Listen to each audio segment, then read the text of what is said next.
अस्सलाम वालेकुम। I hope you are doing good. This is Muzaffar Ahmad Shah and you are watching law lens. आज का जो हमारा टॉपिक है वो है कानून में शहादत ऑर्डर चैप्टर 2,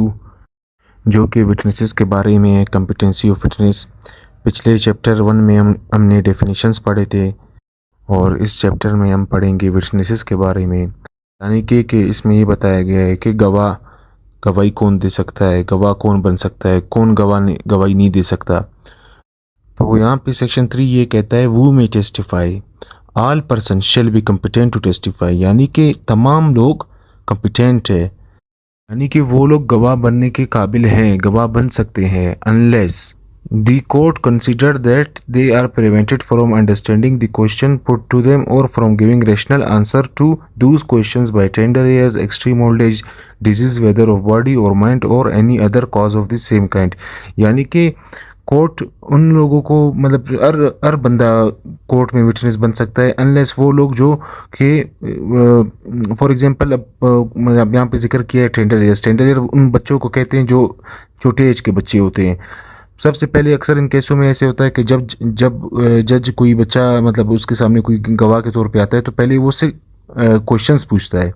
कि वाकई इस बच्चे को कुछ समझ आ रहा है, इसके मतलब बस जनरली क्वेश्चन उससे पूछता है कि उसको चेक करता है सिंपल क्वेश्चंस कि आपका नाम क्या है, आपका वालिद का नाम क्या है। तो इस ज़रिए वो जज उसको मतलब बच्चे को देखता है कि वो वाकई जवाब मतलब सवाल का जवाब देने के काबिल है कि नहीं है। या फिर ऐसे लोग होते हैं जो एक्सट्रीम ओल्ड एज होते हैं, कोई बीमारी की वजह से रैशनल जवाब मतलब रैशनल आंसर नहीं देता क्वेश्चंस का, तो कोर्ट फिर खुद कंसीडर करता है कि ये वाकई विटनेस बन सकता है या नहीं बन सकता। तो या कोई बीमारी की वजह से कुछ ऐसे लोग होते हैं जो सही रैशनल जवाब नहीं देते। तो यहाँ पे ये लिखा गया है कि for unless the court consider that they are prevented from understanding the questions put to them or from giving rational answer to those questions by tender air, extreme old age, disease, whether of body or mind or any other cause of the same kind, provided that a person, यहाँ पे proviso दिया गया है, provided that a person shall not be competent to testify if he has been convicted by a court और परजरी और giving false evidence, यानी कि वो बंदा भी कोर्ट में कम्पिटेंट नहीं है विटनेस के लिए जो पहले से कन्विक्टेड है। किस चीज़ में? फॉल्स एविडेंस में, गिविंग फॉल्स एविडेंस में, जो पहले से गलत बयानी कर चुका है कोर्ट में, तो वो बंदा विटनेस के लिए कम्पिटेंट नहीं है। यहाँ पे फर्दर एक और प्रोवाइजो दिया गया है, provided further that the provision of the first proviso shall not apply to a person about whom the court is satisfied that he has repented air after amended his ways, यानी कि वो जो पहले से जो पहला मतलब प्रोवाइजो था वहाँ पे बताया गया था जो बंदा मतलब जो बंदा कन्विक्टेड है पहले से फॉल्स एविडेंस देने में, तो यहाँ पे मतलब यहाँ पे प्रोवाइजो सेकंड प्रोवाइजो में ये बताया गया कि उस पे वो अप्लाई नहीं होगा उस बंदे पे जो जिसने तौबा किया है। यानी कि जो बंदा पहले उसने गलत जिस बंदे ने पहले गलत एविडेंस कोर्ट में दिए थे, तो वो कोर्ट उनको मतलब नहीं मानता, उनकी विटनेस को नहीं मानता। लेकिन जब कोर्ट कंसीडर करे, अगर सेटिस्फाई है इस बंदे ने पहले ये हरकत किया है लेकिन अब इसने तौबा किया है, अब ये इन कामों में नहीं है, तो फिर कोर्ट इसको मतलब वो सेटिस्फाई है अगर कोर्ट, तो फिर वो उसको मतलब गवाह के तौर पे ले सकते हैं। मतलब उसको मतलब अगर उसने तौबा किया है, इसने अपने मतलब राय अलग की है इन कामों से। provided that the court shall determine the competence of witness in accordance with the qualifications prescribed by the injunction of Islam and laid down in the Holy Quran and Sunnah for witnesses, and such witness is not forthcoming, the court may take the evidence of a witness who may be available। यानी कि यहाँ पे ये बताया गया है कि court determine करेगा कि अगर विटनेस है वो जो गवाह है वो वाकई क्वालिफिकेशंस पे उतरता है जो कि बताए गए इस्लाम में, जो कि ओली कुरान और सुन्ना में बताए गए हैं। तज़कियत शऊद जो जिसको कहते हैं तज़कियत शऊद, उस पे उतरता है। तज़कियत शऊद मतलब कि 5 वक्त नमाजी है, क्या वो मतलब झूठ बोलता है, जो इस्लाम में जो मतलब मेन चीज़ होती है, नेक बंदा है, ये कोर्ट देखता है। अगर ये बंदे तो आजकल पाकिस्तान में 22 करोड़ की आबादी है, मुश्किल से कोई मिलता है, मुश्किल से कोई ऐसा बंदा होगा जो मतलब इन इन जो क्वालिफिकेशंस है उस पे उतरता होगा। हाँ, अगर ऐसा कोई बंदा नहीं है तो फिर कोर्ट फिर भी मतलब उसको मतलब विटनेस के तौर पे ले सकता है अगर वो अवेलेबल है। एक्सप्लेनेशन यहाँ पे एक दिया गया, a lunatic is not incompetent to testify, कोई पागल या कोई जो जिसका दिमागी तवाज़ुन ठीक नहीं है वो इनकॉम्पिटेंट है, वो मतलब विटनेस के लिए इनकॉम्पिटेंट है। Unless he is prevented by is lunacy from understanding that questions put to him are giving rational answer to them. हाँ, अगर एक शर्त में, अगर वो उस टाइम उसका दिमागी तवाज़ुन ठीक है और वो मतलब क्वेश्चंस के जो आंसर है वो रैशनल आंसर दे रहा है, क्वेश्चंस के मतलब सही तरह से आंसर दे रहा है, फिर उसका जो गवाही है वो कबूल किया जाएगा कोर्ट में। अब आते हैं सेक्शन 4 की तरफ, जजेस एंड मजिस्ट्रेट। यहाँ पे ये बताया गया है क्या कोई जज और मजिस्ट्रेट कोई मतलब गवाह बन सकता है या नहीं। तो आते हैं सेक्शन 4 की तरफ,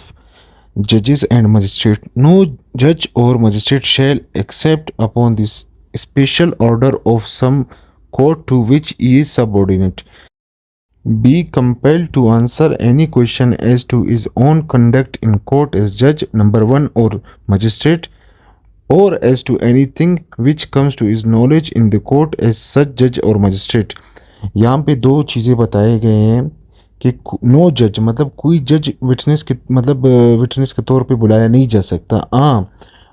अगर कोई ऐसा केस हो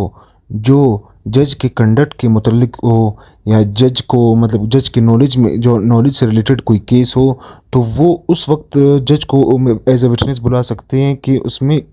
जो जज से मतलब ऑर्डिनेट जो सुप्रीम कोर्ट होगा, जज से जो ऊपर वाला कोर्ट होगा, उसका एक स्पेशल ऑर्डर होगा, वो अपना स्पेशल ऑर्डर इशू करेगा। तो उसके ज़रिए किसी जज को उसके कंडक्ट से या उस केस के रिलेटेड उसके अगर साथ मतलब जज के साथ कोई नॉलेज है तो उससे रिलेटेड उसको एज अ विटनेस बुला सकते हैं। फिर यहाँ पे आगे बताया गया है, but he may be examined as to other matters which occurred in his presence whilst he was so acting. यानी कि ऊपर के दो बातें छोड़ के कंडक्ट या नॉलेज,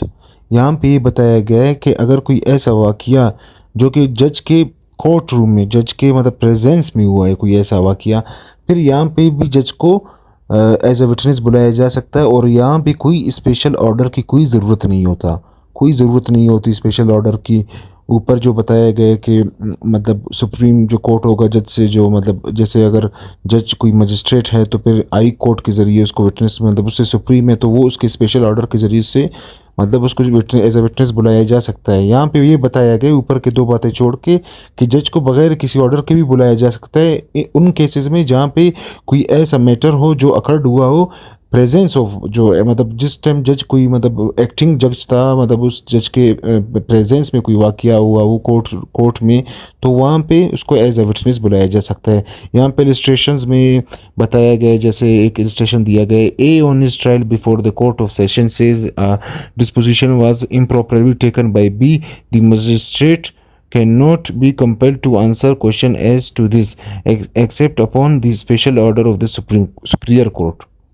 यहाँ पे जो मिसाल दिया गया है ये जज के कंडक्ट के बारे में जैसे बताया गया था ऊपर, यहाँ पे ये बता रहा है कि इस कोर्ट ऑफ सेशन में उसका ट्रायल चल रहा है। तो यहाँ पे ये बता रहा है कि मेरा जो मतलब कन्फेशन है 164 के ज़रिए जो CRPC में लिया जाता है कन्फेशन, वो इम्प्रॉपर लिया गया है। तो यहाँ पे अगर सुप्रीरियर कोर्ट ऑर्डर करे स्पेशल ऑर्डर करे तो वो उस जज को बुला सकते हैं, तो उससे पूछ सकते हैं कि आपने इसका जो कन्फेशन है 164 के तहत आपने इसका इम्प्रॉपर लिया है। तो यहाँ पे जज के कंडक्ट का सवाल है, जज का कंडक्ट है अमल है उसको वहाँ पे मतलब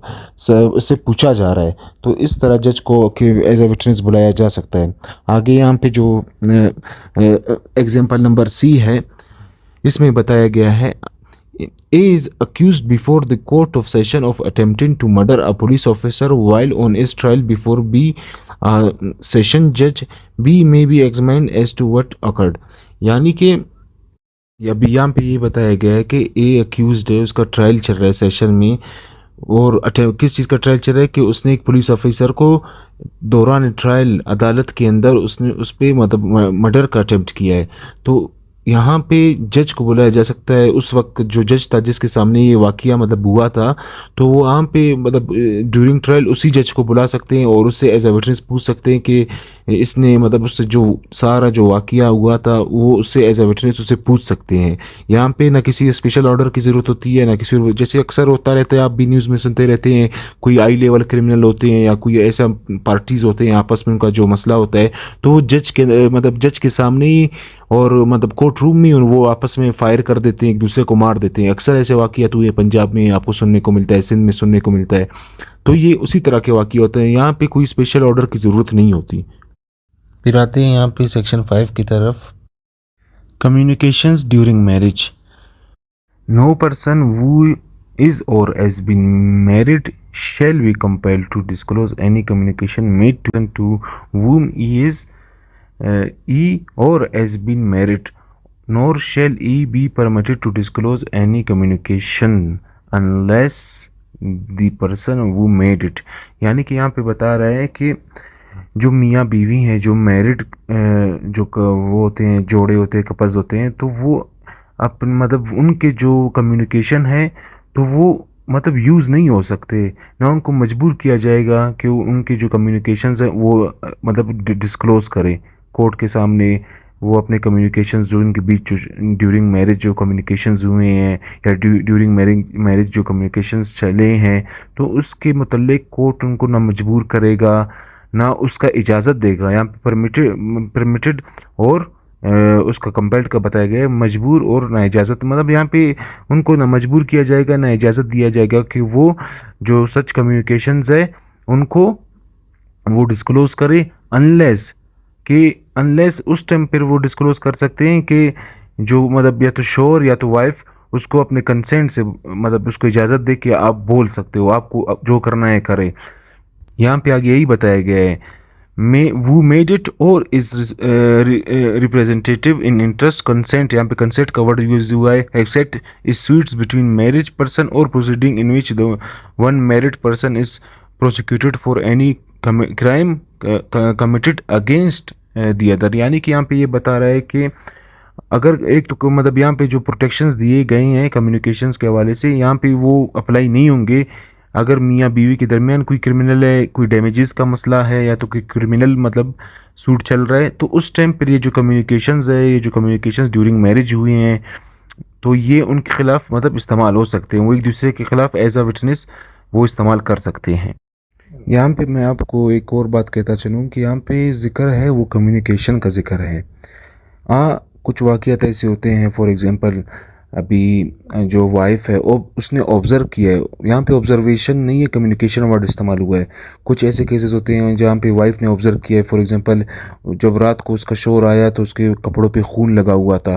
तो यहाँ पे वाइफ ने ऑब्ज़र्व किया है। तो अगर कल की हस्बैंड पे केस बनता है किसी मर्डर का, तो यहाँ पे वाइफ खुद भी बता सकता है कि मेरे मतलब इस तरह मैंने उसके कपड़े देखे थे, या उसके हाथ में कोई चाकू देखा था, या कोई छुरी देखा था, या कोई गन देखा था। तो यहाँ पे कम्युनिकेशन का जिक्र नहीं हो रहा है, यहाँ पे ऑब्जर्वेशन है, यहाँ पे बीवी ने खुद ऑब्जर्व किया है, तो वो इसको डिस्क्लोज कर सकता है और कोर्ट इसके तो मतलब इसके मुतालिक उससे पूछ भी सकता है। उसको यहाँ पे कोई प्रोटेक्शन नहीं दिया गया है, सिर्फ कम्युनिकेशन के हवाले से यहाँ पे उसे प्रोटेक्शन है। उम्मीद है आपको ये समझ आ गया होगा। इंशाल्लाह अगले वीडियो से हम